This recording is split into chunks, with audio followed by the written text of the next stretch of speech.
What's going on, guys? Back in the cage again today. Gonna take a few swings with we got one of the new Rawlings Clouts in. Pretty interesting budget bat. I've actually heard some really good things about it. I believe it's only $200, so I would definitely consider that in the budget category. Have it against, here our last one that we purchased and swung, the Mach AI, which is also the little bit more expensive version. Right off the bat, we kind of noticed that the Clout actually feels a little bit heavier. A little bit lighter, and the Mach actually feels a little bit heavier. So should be an interesting comparison. Like I said, this one actually had some really, it was kind of unpredictable, but had some really hot hits off of it. So should be interesting to see what the Clout feels like in comparison. Another interesting budget bat maybe, and yeah, see how it goes.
What's going on, guys? Back in the office again today. Now, after taking some swings with the new Clout AI. So, from my understanding, this bat, it was out for a couple of years, I think like early 2020, maybe 2021, and then it went away and it kind of came back. And I'm not sure if this is just a repaint of last year's or not, maybe. I honestly, we never swung last year's. But yeah, overall, guys, like really impressive for a budget bat. To the extent that Lucas actually like put this in his bag and wants to swing it in some games. I think it's just very easy to swing. It has a really nice barrel profile. Felt, I guess we've compared it to the last, single piece alloy we swung, which was another Rawlings, the Mach AI. I would say it swung a bit differently than the Mach AI. The Mach AI was almost like it was very unpredictable. It had like one spot somewhere on the barrel that when Lucas would catch it, it would go. Like, I mean, it was like, he was hitting, I don't know, 63, maybe even hit 64 once or twice on the exit velo and front toss with the Mach AI. But then, you'd hit it off the end a little bit, or you'd hit it off the hands a little bit, and it would be like a steep drop off. This felt a lot more forgiving, a little bit easier to swing.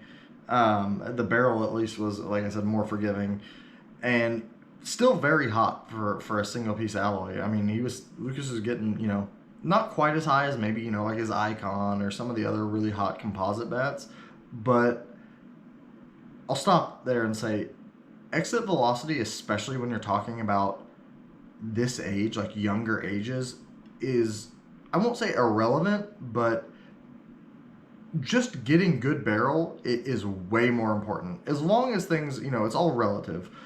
you know, if there's a 10-mile-an-hour drop off in exit velocity from one bat to another on good hits, I mean, that's a big deal. Like, obviously, you don't want that. But most of these, when we're talking about it, like his icon, when he squares it up off of front toss, composite bats get better the higher speed you're seeing. So they're, you know, alloy bats do too, but to less of an extent. You know, his icon, you know, when I think that off of actual pitching, he's gotten into the low 70s. You know, when we're on like a hit tracks and seeing, you know, balls coming 60 miles an hour from the cage or something like that, upper 50s, 60 miles an hour. These, you know, between this and his icon, I think it's there's a 3-mile-an-hour difference in exit velocity on the top end, which isn't nothing, but when you're talking about ease of swing, things like that, this is going to be hard to beat. I think this bat would honestly fit a ton of kids. It's very easy to swing, still has good pop. And yeah, I honestly was really impressed with this bat. I think that this is I would say maybe the best single piece alloy we've swung. We don't have the new X2 single piece, but we do have the X2 Connect, which I believe uses the same barrel technically as the single piece alloy. It's just, you know, has the connector piece and the composite handle, obviously being the hybrid. Yeah, really good bat. You know, he's been swinging it even in practice. I can put a video up and show you guys one of our last practice last night. Had some good hits with it. So what do you think? On the 12?